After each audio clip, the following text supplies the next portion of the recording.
Hello once again, good day students. As we begin, we look into the Western philosophical perspective, which originated in ancient Greece and Rome, and later developed in Europe and the Americas. We see that this tradition places strong emphasis on rational inquiry, logical reasoning, and the pursuit of objective truth. In this slide, we can see now the Western tradition is deeply rooted in a scientific analytical approach, seeking to answer life's big questions like what exists through metaphysics, how do we know through epistemology, and what is right through ethics. We notice that this tradition encourages us to use reason and intellect as our primary tools for understanding the world. Now, in our next slide, in exploring its key concepts, we first encounter rationality, the ability to think critically and logically. This is the foundation of Western thought because it allows us to make sense of complex ideas. Next, we have logical reasoning, which provides a structure to our thoughts and ensures that our arguments are valid and consistent. Now, do you consider this one? Because in the final context here, we can see that in this slide, the empirical analysis emphasizes knowledge gained from experience, observation, and experimentation. These three together show us that Western philosophy values evidence and systematic inquiry above mere belief. More of that, we also need to recognize objective truth as a cornerstone of the Western tradition. It teaches us that truth exists independently of personal opinions or emotions. Alongside this is a metaphysics which asks fundamental questions about reality, existence, and what lies beyond the physical world. Then there is epistemology that concerned about the study of knowledge itself, like considering how we gain it, what counts as justified belief, and how we separate truth from error.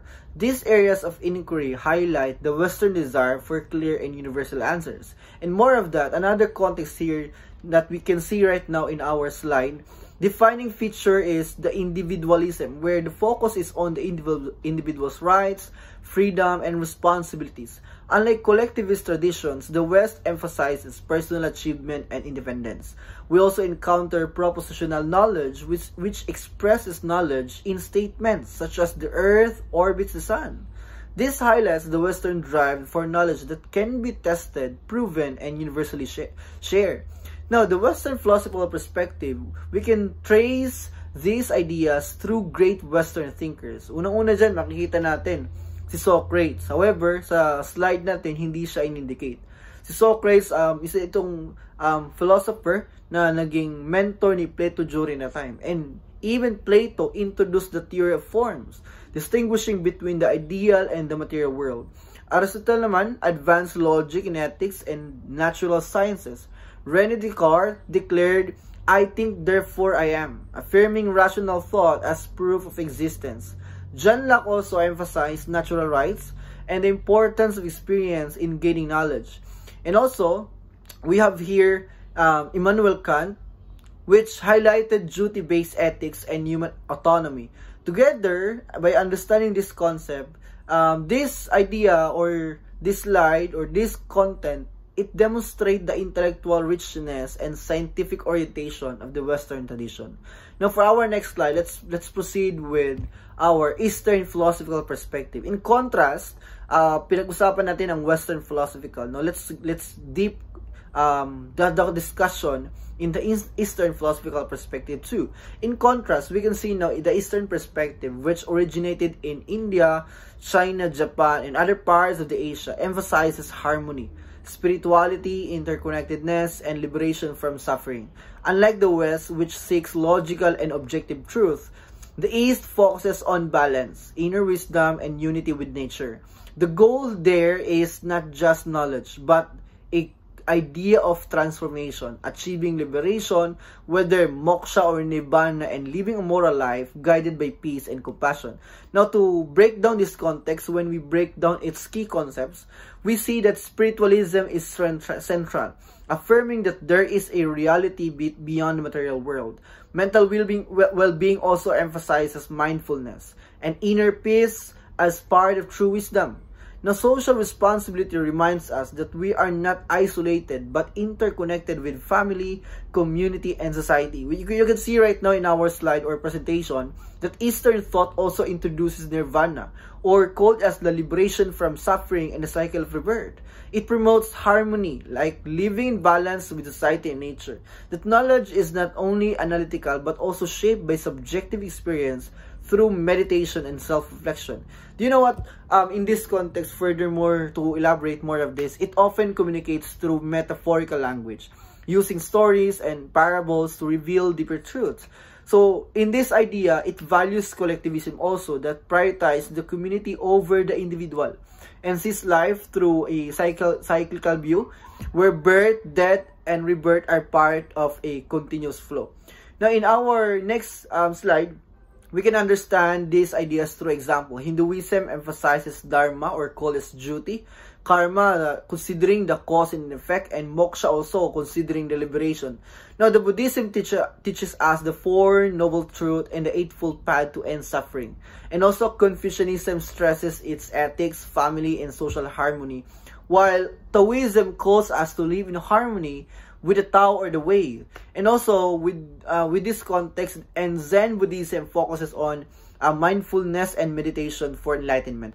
Each example shows us how Eastern philosophy integrates life, spirituality, and morality into one holistic way of living. Not just like how Western philosophy perspective talks about what is philosophy.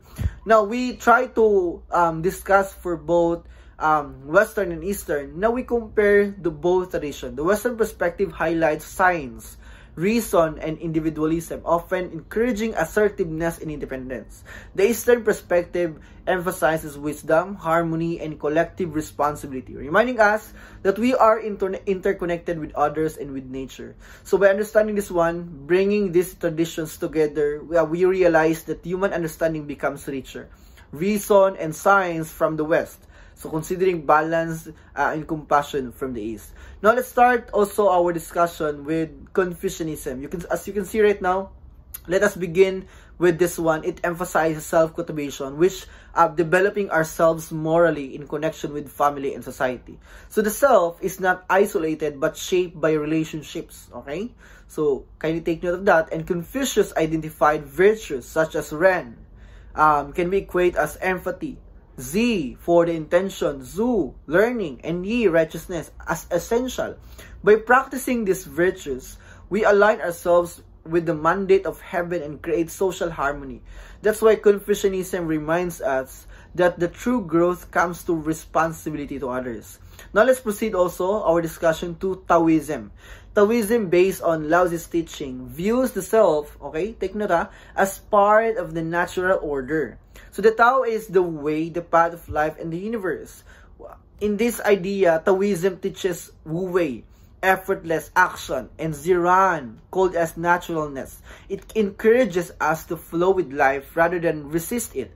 It also tells us that the self is an illusion, and the true wisdom comes from letting go of ego and embracing simplicity. So this Taoism calls us to live selflessly, in harmony with the natural flow existent. And also we have here the Hinduism. Hinduism is rooted in the sacred Vedas and explains the self through reincarnation. And the caste system. The caste system organizes society into four classes. The Brahmins, they are the priests and the scholars. The Kshatriyas naman, sila yung warriors and rulers. And Vaishyas naman, sila yung merchants and landowners.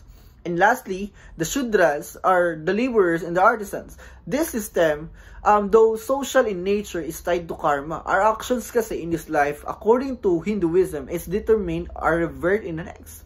But beyond social order, Hinduism teaches us that the ultimate goal is moksha, Moksha talks about the freedom from the cycle of rebirth, or called as samsara.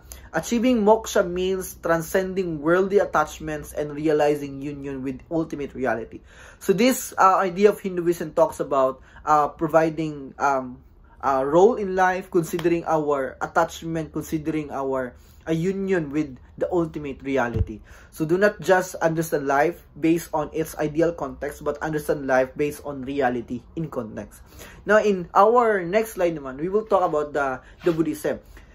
We turn to Buddhism, founded by Siddhartha Gautama. Unlike Hinduism, Buddhism rejects the caste system and denies the existence of a permanent self or God. Instead, in this one, it focuses on ending suffering. This is explained through the Four Noble Truths. Life is full of suffering. Desire is its cause. Suffering can be overcome.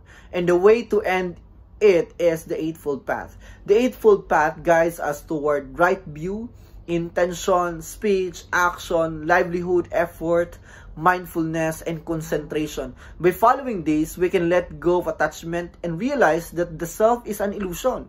So we can see now, by attaining this one, Nirvana called us to, by understanding that a state of ultimate freedom and peace.